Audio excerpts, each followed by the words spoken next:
Assalamualaikum warahmatullahi wabarakatuh dan selamat pagi anak-anak sekalian yang berbahagia. Hari ini kita akan belajar tentang benua Asia.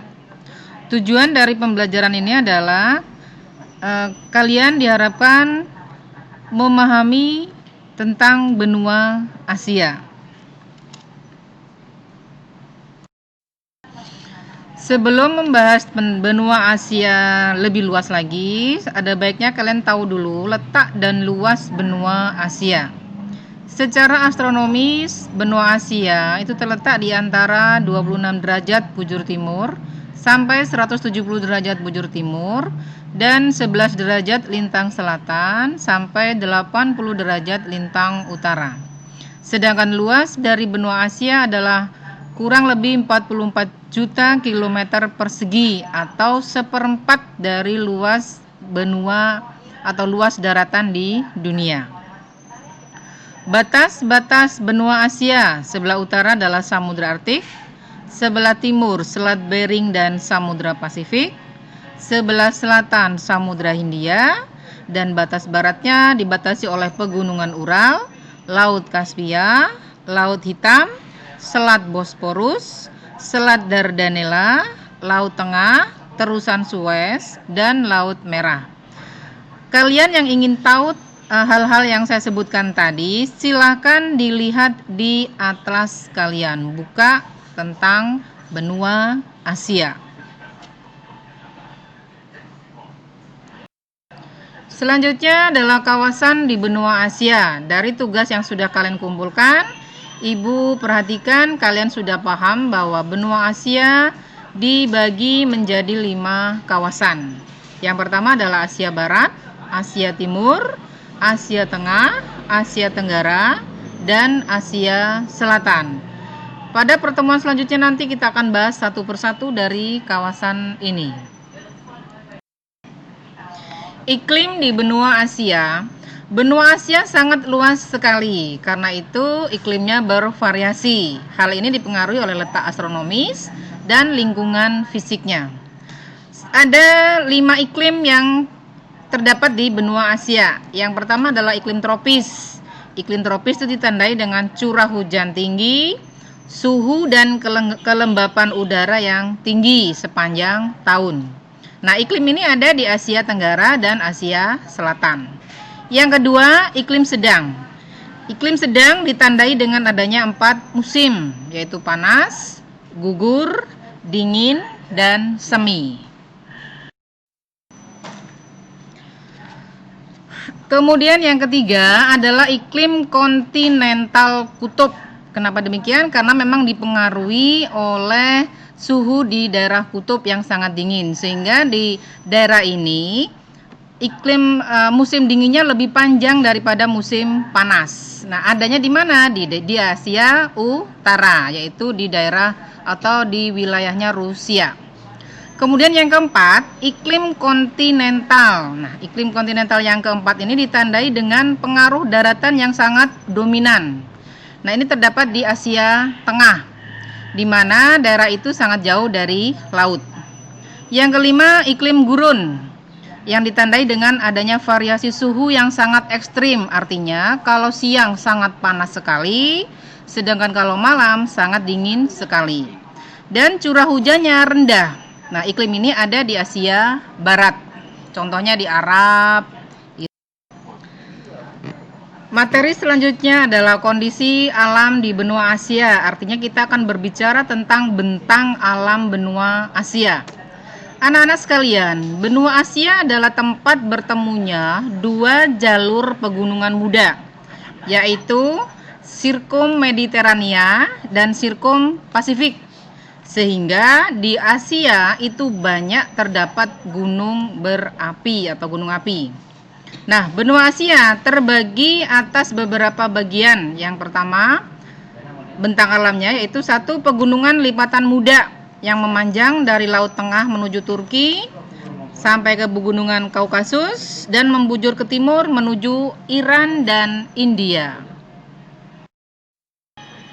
Nah, pegunungan muda tadi begitu sampai di wilayah Asia Tenggara itu bercabang menjadi 3. yaitu ke Asia Timur, yaitu pegunungan Tian, pegunungan Kunlun adanya di Tiongkok atau Cina, dan pegunungan Karakorum di Semenanjung Malaya atau Malaysia.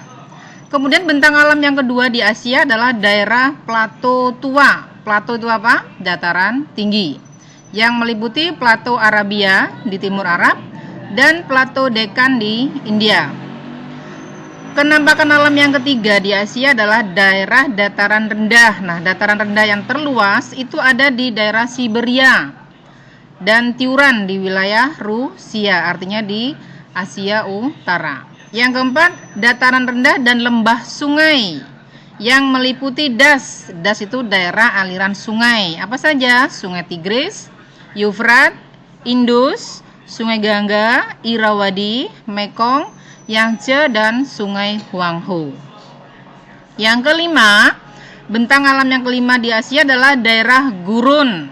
Di Asia juga banyak gurun, di antaranya adalah gurun Gobi di Asia Timur, kemudian gurun Thar antara India dan Pakistan, gurun Arab Besar, dan gurun Rub al-Khali yang ada di Arab.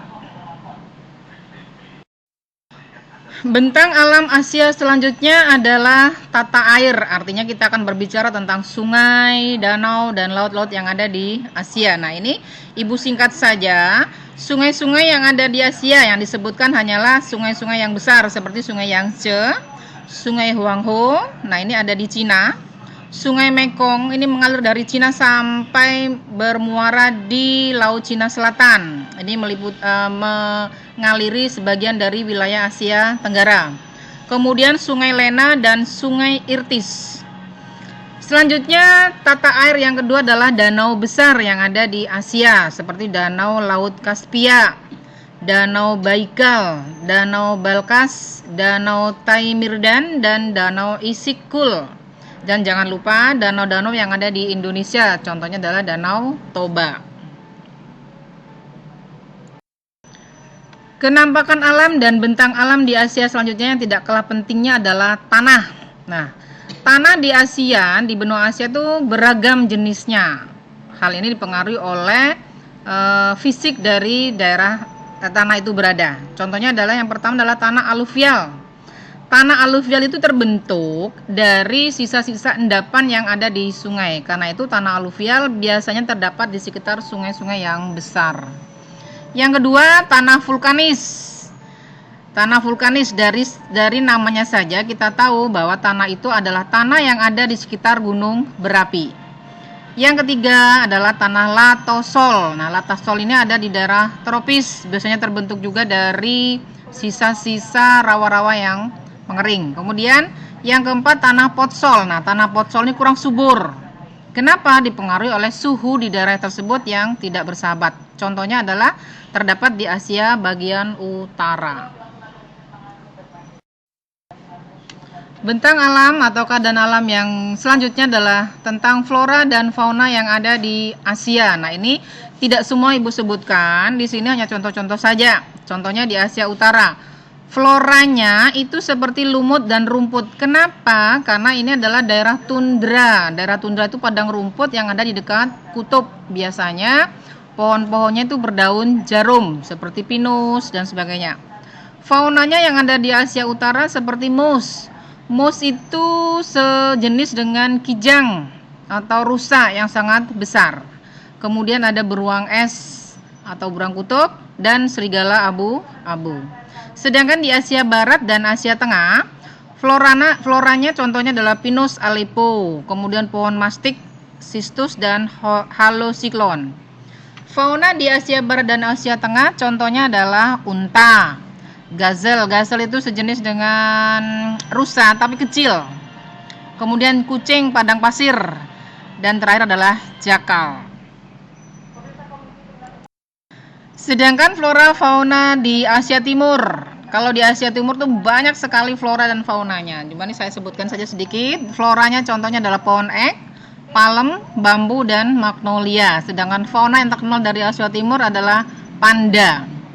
Kemudian di Asia Selatan dan Asia Tenggara ini lebih beragam lagi. Kenapa? Karena daerah ini adalah daerah tropis. sehingga floranya sangat banyak ragamnya. Contohnya adalah meranti, kayu jati, kayu cendana, dan karet.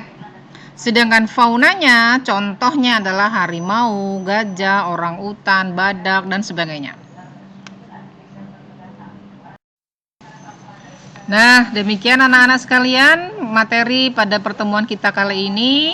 Semoga bermanfaat dan nanti silakan kalian cek lagi di Google Classroom-nya. Nanti akan Ibu selipkan tugas tentang materi ini. Assalamualaikum warahmatullahi wabarakatuh.